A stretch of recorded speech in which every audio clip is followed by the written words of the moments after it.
Hello friends, welcome back to my channel. आज के video में हम सीखेंगे मीनिंग्स याद करने के बहुत ही आसान तरीके, क्योंकि छोटे बच्चों या बड़ों में मीनिंग याद कैसे करते हैं ये पता ही नहीं रहता है। अगर हम कुछ तरीके ऐसे अपनाएं तो पूरी कहीं से भी मीनिंग हम तुरंत बता सकते हैं। तो वही आज देखेंगे हम। तो देख लेते हैं, जब कभी भी आय का उच्चारण यानी प्रोनंसिएशन हो तो वहाँ पर ए आई का नहीं बल्कि ए का प्रयोग करते हैं। ऐसा क्यों? क्योंकि आय ए आई से आय होता है, तो आय ना प्रयोग करके हम सिर्फ ए यूज करेंगे। लेकिन जैसे हम देख लेते हैं, बैग तो बी से बा होता है और आय के लिए ए ही आएगा। ये ध्यान रखना, कोई भी मीनिंग हो यदि नाम में किसी के पुरुष के या स्त्री के ऐसा नहीं होता है। तो बैग मीन्स क्या होता है? झोला या फिर थैला।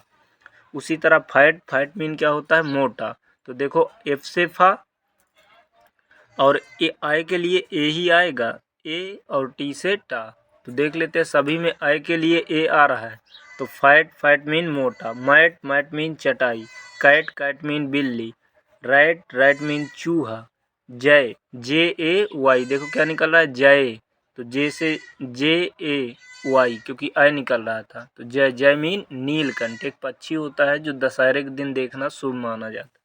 उसी तरह देखेंगे कैमल, तो कैमल का अर्थ क्या होता है? ऊँट। सी से का भी होता है, सी से सा भी होता है। यदि सी के बाद ए का प्रोनंसिएशन हो तो वहाँ पर यानी ए लेटर आए तो वहाँ पर हम आय का प्रोनंसिएशन करते हैं। तो ये लिखा है कैमल। तो कैमल का मतलब क्या होता है? ऊँट। उसी तरह कैंडल देख सकते हैं, तो कैंडल मीन्स क्या होता है? मोमबत्ती।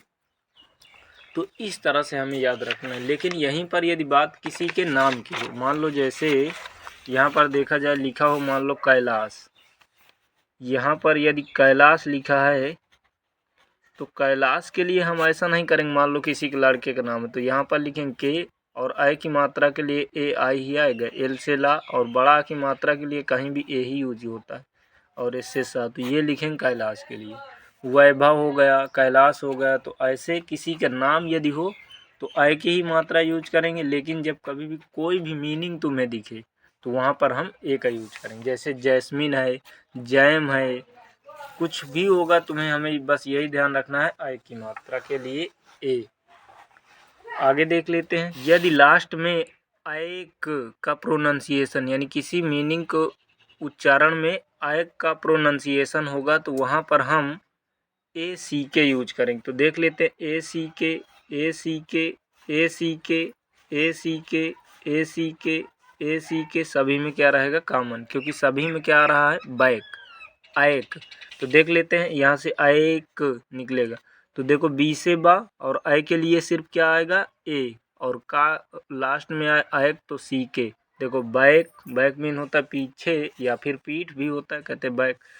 और ब्लैक मीन काला, क्योंकि आयक आ रहा है। सैक मीन्स बोरा या फिर बोरी। पैक मीन्स होता है गट्ठर। अटैक मीन्स हमला करना या फिर आक्रमण करना। जैक फ्रूट मीन्स होता है कटहल। ये दुनिया का सबसे बड़ा फल होता है, ये भी हमें याद रखना है। तो हमने एक यहाँ पर खास बात देखी कि जहाँ पर आयक का प्रोनंसिएशन निकलता है वहाँ पर ए सी के यूज किया जाता है। सभी में इनको तोड़ के चेक कर भी सकते हैं। मान लो जैसे यहाँ पर हमें लिखा है, यहाँ पर देख लेते हैं, जैसे पैक है, पैक। तो यहाँ पैक के लिए पी से पहले पा निकला और पा में मात्रा किसकी है? आय की। तो यहाँ आय हो जाएगा और लास्ट में क्या है? का। तो पैक। ऐसे हमें ध्यान रखना है। उसी तरह आगे और भी बेहतर ट्रिक देख लेते हैं। तो देख लेते हैं, जैसे यदि किसी वर्ड के वही प्रोनाउंसिएशन उच्चारण के लास्ट में चा आए, देख सकते हो सभी में चा चा चा चा चा। तो यदि लास्ट में किसका उच्चारण हो? चा का, तो वहाँ पर हम हमेशा यूज करेंगे ATCH। ये हमें याद रखना रहेगा। क्या यूज करेंगे? ATCH। देख लेते हैं, ATCH ATCH ATCH ATCH ATCH। इस प्रकार यदि याद रखेंगे तो बहुत ही आसानी होगी। जैसे मैच, तो मैच एक खेल भी होता है और मैच का अर्थ होता है तुलना करना। जैसे कहते हैं मैचिंग करो, तो यहाँ पर जैसे मान लो मीनिंग वो होती हैं, मैच करने के लिए आती हैं, जिसको हम कहते हैं सही में मिलान करो। तो ये मैच मीन्स क्या होता है, खेल, या फिर मैच मीन्स तुलना करना, मिलाना।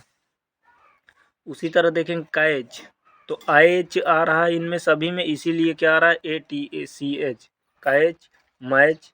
तो कैच मीन्स क्या होता है, पकड़ना। उसी तरह थैच, थैच मीन्स होता है छप्पर, यहाँ छा है छप्पर, जिसको हम गांव की भाषा में छपरा बोलते हैं ये। उसी तरह बैच, तो बैच का अर्थ क्या होता है, समूह या गुट, या बैच ही बोलते हैं। जैसे कि मान लो कोचिंग जाते हैं हम तो कहते हैं कौन सा बैच कितने समय, तो बैच मीन्स क्या होता है, समूह।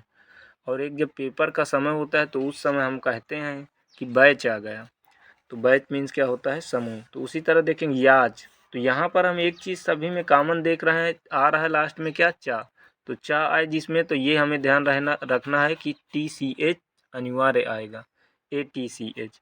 तो देखा याच, याच मीन्स क्या होता है, सैर करने की नाव, ये सिर्फ नाव भी हम बोल के ख़त्म कर सकते हैं। तो अब देख लेते हैं फ्रेंड्स आगे। अंत में ए का उच्चारण हो तो वहाँ वाई लगाते हैं, क्योंकि ई से ए होता है, ये हमें ध्यान रखना है। ई से होता क्या है, ए, ई से ए होता है, लेकिन ए का हम ई से ए होता है तो हम ए ना यूज करके क्या यूज करेंगे, वाई, यदि लास्ट में क्या निकल रहा हो, ए की मात्रा। जैसे ओबे, ओबे मीन्स क्या होता है, आज्ञा पालन करना या कहना मानना, तो लास्ट में किसकी मात्रा है, ए की। उसी तरह प्रे, प्रे मीन्स होता है शिकार, और यदि वाई होता, यहाँ ए होता तो हो जाता प्रार्थना करना, तो प्रे मीन्स शिकार। उसी तरह रे, रे मीन किरण या किरण, जो भी बोलो, लड़कियों का नाम होता है। डे, डे मीन दिन, तो सभी में लास्ट में किसकी मात्रा आ रही है, ए की, तो डे, डे मीन दिन। वे, वे मीन रास्ता। पे, पे मीन अदा करना, चुकाना। उसी तरह ओके, ओके का अर्थ होता है सब ठीक है, इसका फुल फॉर्म लिख दिया था ऑल करेक्ट, ये एयरफोर्स के पेपर में आया हुआ था। उसी तरह बीट्रे, बीट्रे का अर्थ होता है विश्वासघात करना या फिर छल कपट करना या धोखा देना। उसी तरह से मीन कहना, तो ऐसे होता है। तो ये हमें ध्यान रखना है कि जब किसी शब्द के लास्ट में ए की मात्रा निकले तो वहाँ पर हम ई न यूज करके वाई यूज करेंगे। तो उसी तरह में ई आई का उच्चारण हो तो वहाँ पर वाई लगाते हैं। तो ये भी हमें ध्यान रखना है फ्रेंड्स कि जब किसी शब्द के मतलब किसी वर्ड के अंत में किसका उच्चारण होगा, वाई, बड़ी ई या फिर आई या फिर मात्रा हो इसकी, तो वहाँ पर हम वाई लिखेंगे। जैसे सिटी, तो देख लेते हैं सिटी, तो सिटी में यहाँ देख सकते हैं हम क्या आ रहा है, CITY, तो यहाँ पर बड़ी ई की मात्रा है, बड़ी ई की मात्रा होने की वजह से क्या आया है, वाई। सभी में यदि बड़ी ई की लास्ट में मात्रा हो तो वहाँ पर हम क्या यूज करेंगे, वाई। देख सकते हैं सभी में बड़ी ई की मात्रा कॉमन है इसमें, तो बड़ी ई की मात्रा कॉमन है तो कन्फर्म वाई आएगा, ये हमें ध्यान रखना है। तो जैसे सिटी, सिटी मीन्स होता है शहर, सी के बाद यदि आई, ई या वाई आए तो वहाँ पर सी को सा पढ़ा जाता है। पीटी, पीटी मीन्स दया, तो देखो पी से पा और आई से छोटी, टी से टा और बड़ी ई है तो क्या आएगा, वाई। तो पीटी, पीटी मीन्स दया, रहम या करुणा, लड़कियों का नाम करुणा होता है तो उसका दया को ही बोलते हैं। उसी तरह देखेंगे की, तो की मीन होता है चाबी या कुंजी भी बोलो। स्टोरी, स्टोरी मीन्स होता है कहानी या फिर कथा भी बोलते हैं। यूनिटी, तो यूनिटी का अर्थ क्या होता है, एकता, मतलब मिलकर रहना। एम्प्टी, एम्प्टी का अर्थ क्या होता है, खाली। इंट्री, इंट्री का अर्थ होता है प्रवेश। उसी तरह आर्मी, आर्मी का अर्थ होता है सेना और कंट्री का अर्थ होता है देश। ऐसे बहुत तुम्हें हजारों लाखों में मीनिंगें मिलेंगी, तो हमें बस कुछ चीज़ें खास ध्यान रखनी है, इससे हमें बहुत ही आसानी होगी मीनिंग सीखने में। तो आई होप कि वीडियो समझ में आया होगा। तो ज़्यादा से ज़्यादा अपने फ्रेंडों में ये वीडियो को शेयर करो ताकि मीनिंग्स सीखने की अच्छे से उन्हें भी जानकारी हो सके। तो मिलते हैं एक नए वीडियो के साथ। Best of luck.